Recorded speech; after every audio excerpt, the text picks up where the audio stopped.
¿Su nombre? Sergio Valdés de Real. ¿Cuántos años tiene? 37. ¿Tiene algún apodo? La Barbie. ¿En dónde nació? Laredo, Texas. ¿A qué se dedica?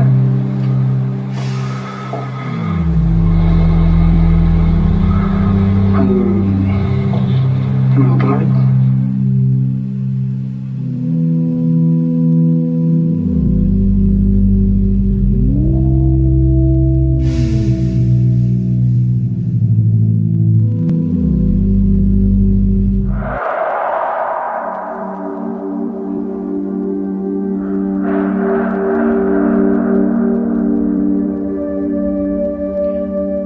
Nacido en agosto del 73, Edgar Iván Valdés Villarreal fue criado en el seno de una familia de clase y solvencia económica media, según su hermana, quien es fiscal en Texas, y que a la vez sirvió como testigo durante la corte en Atlanta.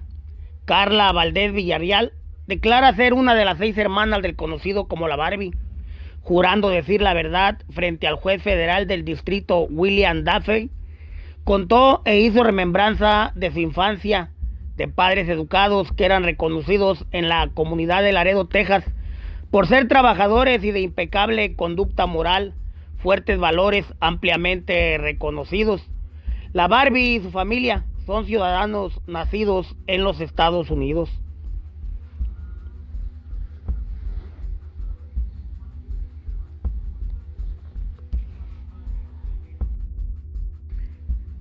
Mientras el jurado redactaba la sentencia, que alcanzaría más de 40 años en total, los testigos presentes relataron las andanzas del líder criminal que operaba su propio cartel en el país de México. Edgar Iván Valdés Villarreal, también conocido como la Barbie, está considerado en uno de los perfiles más violentos y de gran riesgo para la sociedad, además de estar vinculado a delitos relacionados con drogas y lavado de dinero.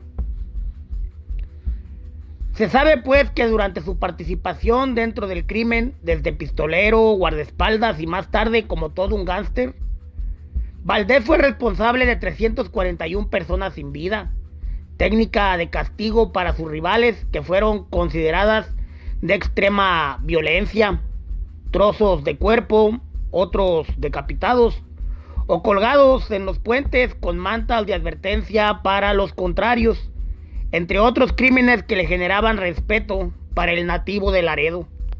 Su hermana aún no precisa en qué momento Edgar se apartó de los valores y la educación familiar.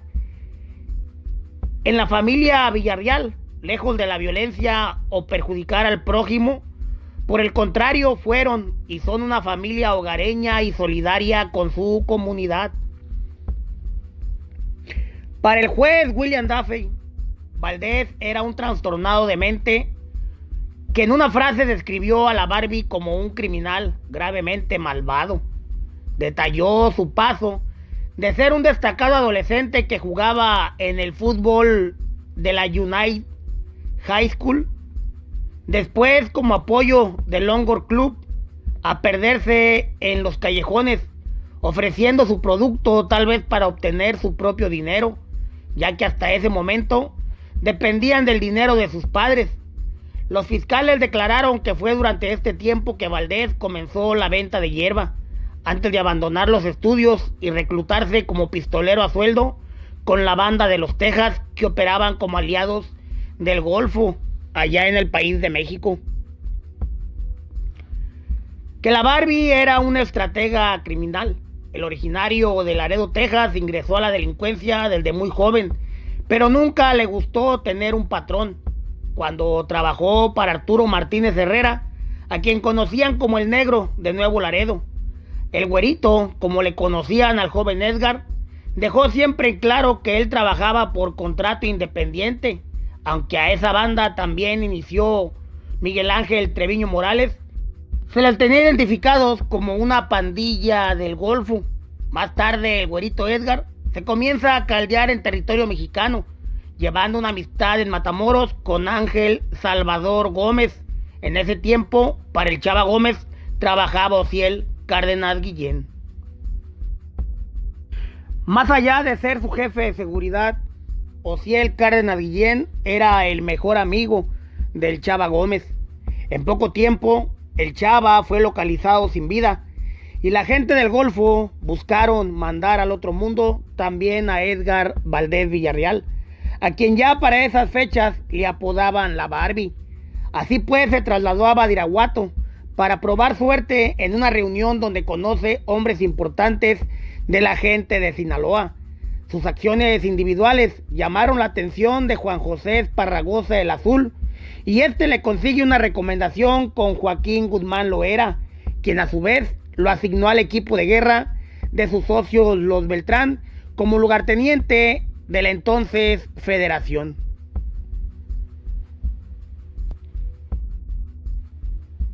La Barbie recibió facilidades para comandar un grupo que le peleara al Golfo todos los territorios. Se contactó con funcionarios para obtener los perfiles de los federales, militares o ministeriales, con los cuales se formó el brazo denominado Los Negros. Más tarde, en colaboración de su suegro Carlos Montemayor González y servidores de la PGR, se equiparon grandes extensiones en la Sierra de Guerrero, Michoacán y Sinaloa para dar entrenamiento profesional a los sicarios reclutados también por la Policía Federal. Según testimonios, a los reclutas con experiencia que hubieran trabajado dentro del gobierno, se les incluyó como parte del primer círculo de seguridad. A los civiles, en su mayoría jóvenes pandilleros o exconvictos, se les integró en otro brazo llamado Los Pelones. Todos ellos recibirían órdenes de José Jorge Valderas, y entre los primeros integrantes que debutaron en aquella ocasión se encontraban José Alberto Quirós Pérez, Gaspar García Torres, el Asa, José Leopoldo Buendía, el Chilango, Javier Muñoz, el Cholo, Mario Casarrubias, conocido después como Zapoguapo, José Ángel Palacios Galeana, conocido como el Capuchino, y el mentado Ulises Laredo Guerrero, alias El Virus.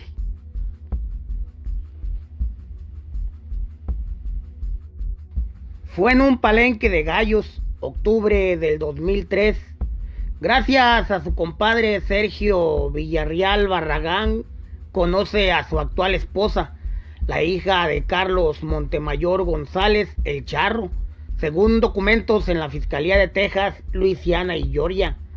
No queda menor duda que el Tigre, el Güerito o la Barbie comandaba a su propia organización independiente.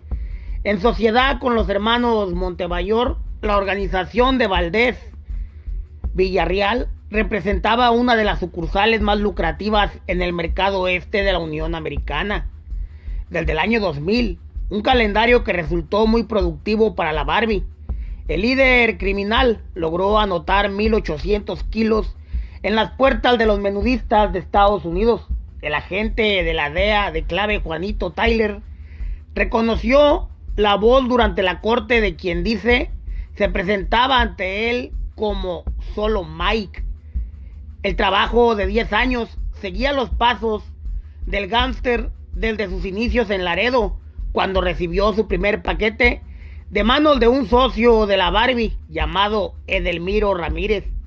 Luego de una fiesta en Ciudad de México, Edgar Iván Valdés Villarreal, la Barbie, recibió la autorización para mover su propia célula, a cambio de pagar la nómina de los grupos de avanzada paramilitar, como los Negros y los Pelones.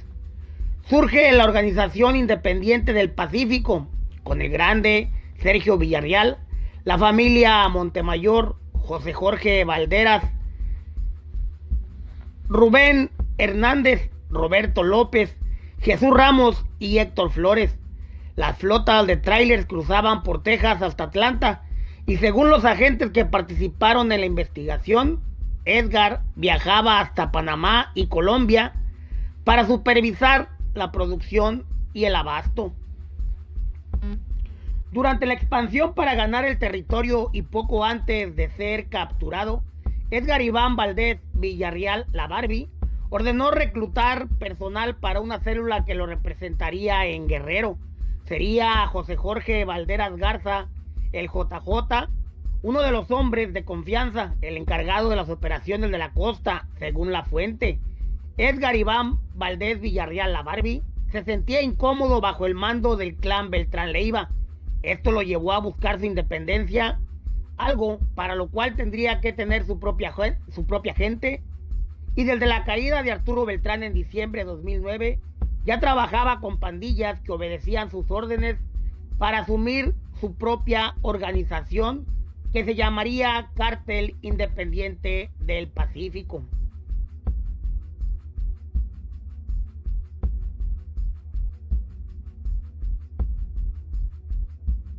La Organización Independiente del Pacífico, según informes de Comisión Nacional de Seguridad, estaría por cumplir los 10 años de su aparición desde la caída de la organización de los Beltrán Leiva que controlaban esa zona. La Barbie utilizó todo su equipo para hacerse del puerto de Acapulco. Algunos reportes aseguran que la segunda generación se fortaleció en el 2012, luego de que José Alberto Quirós Pérez tomara el mando absoluto, concertando una alianza con José Leopoldo Buendía Domínguez, el Chilango, y con Javier Muñoz, el Cholo, para una extensión del brazo de los negros, pero financiados por los Zetas, ya que la guerra entre los Beltrán y el cartel de Sinaloa los habían dejado huérfanos, obligándolos a buscar su propia organización. Desde el 2011, ya como testigo protegido y con la clave Némesis, José Jorge Valderas Garza, alias el JJ, afirmó que después de la detención del capo Edgar Valdés Villarreal, la Barbie, en ese mismo mes la estructura de los negros y los pelones quedó en manos de su suegro de la Barbie, Carlos Montemayor, el Charro, pero se fracturó tanto en Michoacán como en Guerrero. Los operadores y lugartenientes decidieron no obedecer las órdenes y supo que varios de sus encargados ya se presentaban ante los clientes con sus propias organizaciones independientes. La gente de Acapulco concentró todo el negocio y se autonombraron Organización Independiente de Acapulco, o CIDA. Este neocartel, agregó el testigo, asumió el control de toda la delincuencia en Acapulco y los principales operadores eran Benjamín Flores Reyes, el Padrino, y Moisés Montero Álvarez, alias el Coreano. Ambos ya habrían sido detenidos por la Policía Federal el 1 de marzo y el 1 de agosto del 2011, respectivamente. La estructura se reorganizó con Víctor Aguirre Garzón, señalado como sobrino del ex gobernador de Guerrero, Ángel Aguirre, quien fue detenido en marzo del 2015, y para él trabajaba el que se dice ocuparía su lugar, Carlos Antonio Barragán Hernández, alias El Melón, quien aseguran sería sobrino de otro importante criminal apodado El Borrado.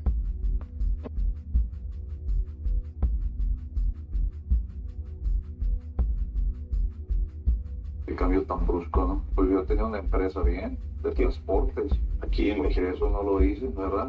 Porque eso no lo dicen que el JJ pagara sus impuestos y el gobierno agarraba el dinerito ese. Lo hizo por varios años, eso no lo dicen.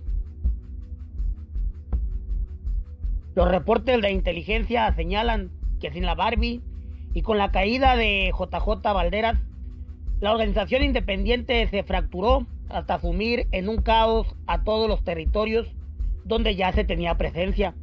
Después se dieron las detenciones por traición, entre ellos contra Brian Antonio, alias el Brian, Luis Fernando, alias el Fénix, quienes se desempeñaban como mandos operativos en las policías locales.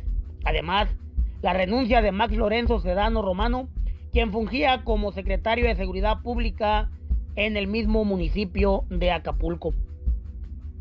Bajo el sistema de protección de los Estados Unidos, donde paga una condena de 49 años y un mes, la cual podría cumplir en 23 años por recompensa de colaboración, Edgar Iván Valdés Villarreal, alias la Barbie, ha redactado una carta que ya fue autentificada y cuya firma el mismo personaje reconoce haber signado.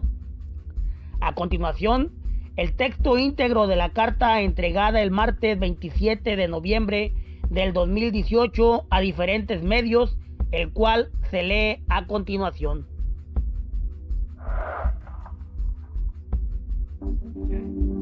Mi nombre es Edgar Iván Valdés Villarreal. Quiero manifestar, en primer lugar, que no me acogí al programa de testigos protegidos.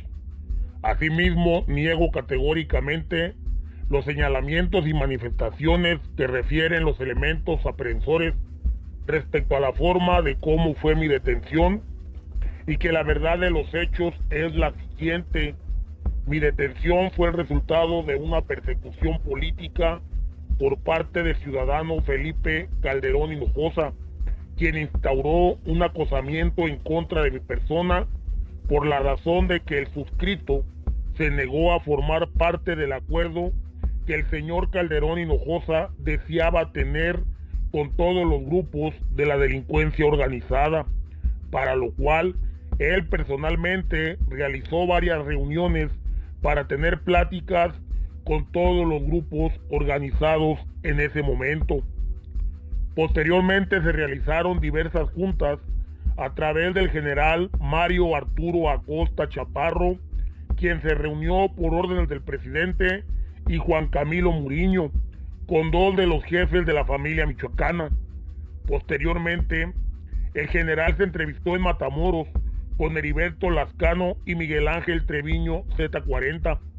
Tiempo después, Acosta Chaparro y Muriño se entrevistaron con Arturo Beltrán Leiva y Barbas, y también se entrevistaron con el Chapo Guzmán allá en las orillas de Sinaloa.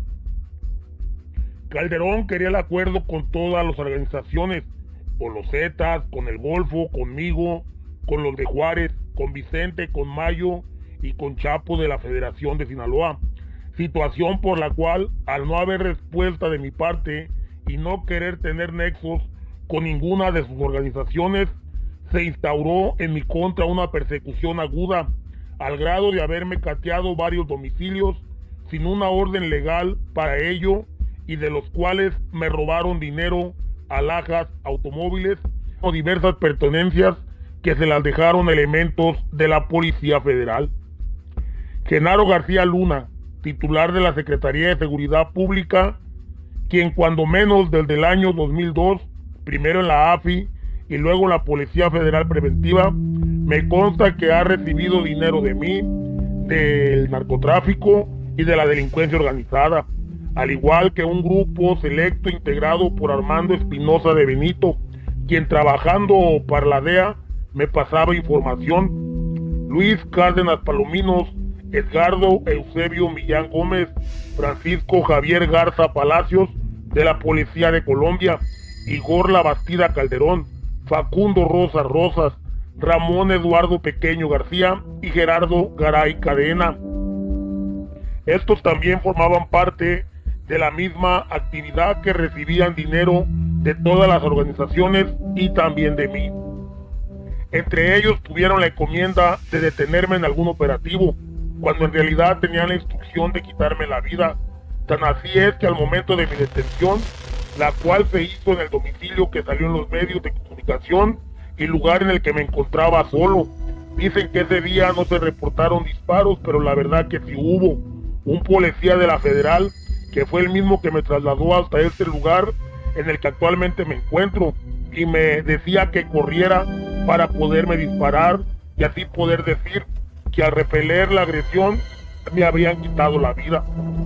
Al igual que hicieron con Aarón Arturo Ginés Becerril, a quien le quitaron la vida en las inmediaciones del centro comercial Perisur, y los impactos que tenía le fueron proporcionados por la espalda el día de mi detención. ¿Cómo se acopló al ritmo que quería tu colega y quería tu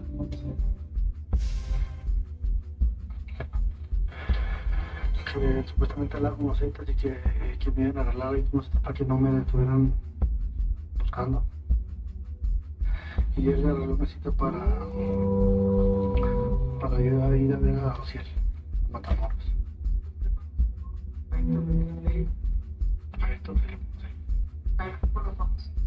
Porque porque yo iba a veces con Arturo. Llegó a ser. No, yo con él no pues me la llevé bien. Cuando pasó lo de Arturo, pues ya no. Él le agarró para su lado y ya no hablamos después de ahí. ¿Qué se refiere cuando matan a Arturo literal? Y dice, Así es. ¿qué sucede cuando se enteran que ha muerto? Pues que yo lo había traicionado. Yo tenía 3 o 4 meses que no lo miraba. Porque yo sé que me quería matar. Cuando andaba mal, cuando andaba drogado me quería matar y cuando no, me hablaba bien. Entonces yo se le hacía larga, no, así, chargando, no ocupaba nomás. Y ya nunca me la arreglé. ¿Cómo se entera de la muerte de él?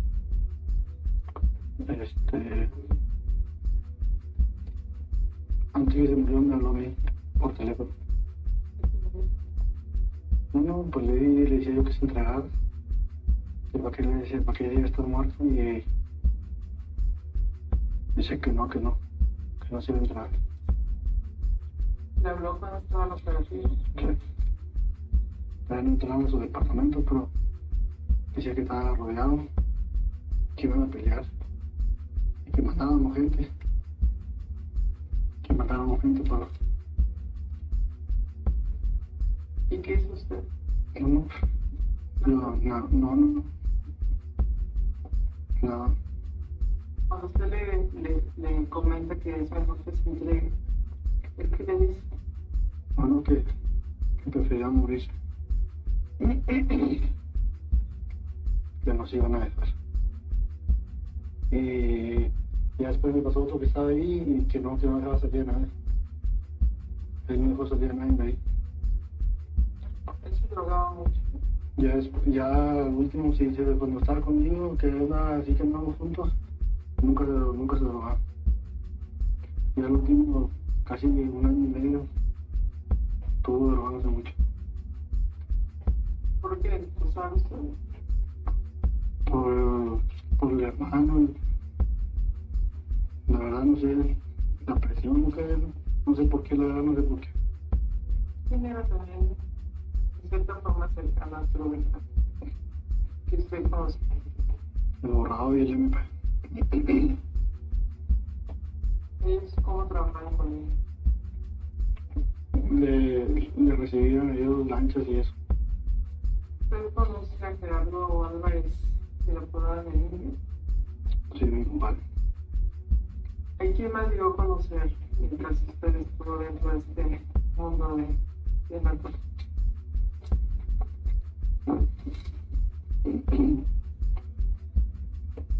Chapo del Mayo, ¿Cómo conoce? Corazón. ¿Cómo es que conoce el Chapo Guzmán? En una junta. El último que el control de Arturo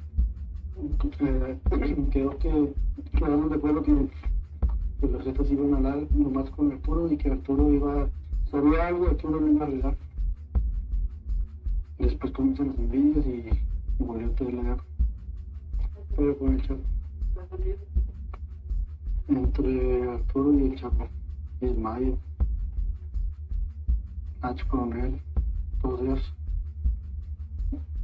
¿Cuánto duró después de que pelearon la segunda vez en que se rompe la...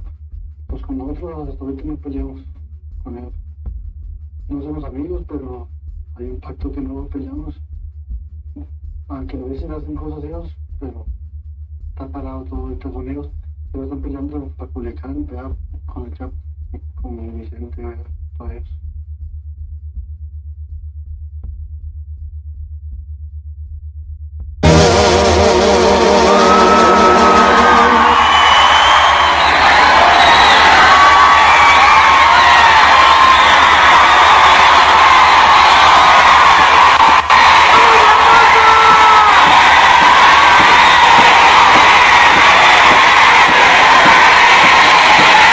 Y agarraste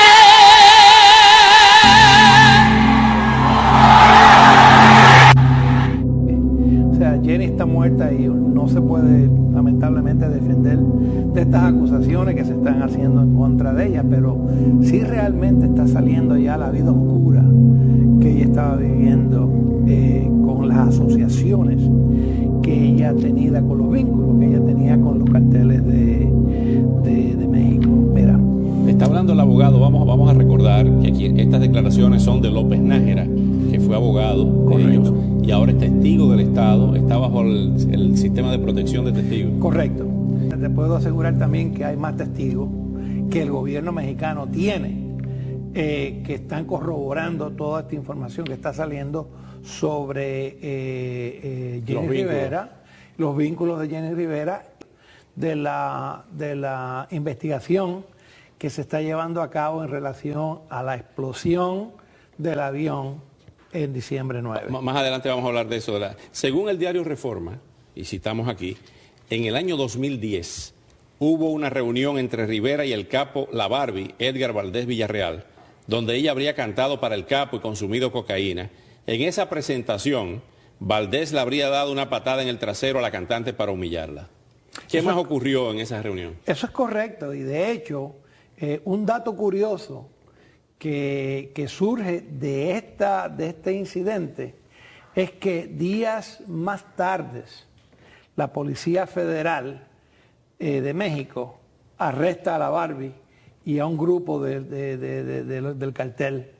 Y siempre la Barbie sospechó que la persona que le pasó la información sobre su localización, donde él estaba, fue Jenny Rivera. O sea que tuvo algo que ver, según ellos, Jenny Rivera con esa denuncia. Ahí es donde empieza esta bola de nieve a correr.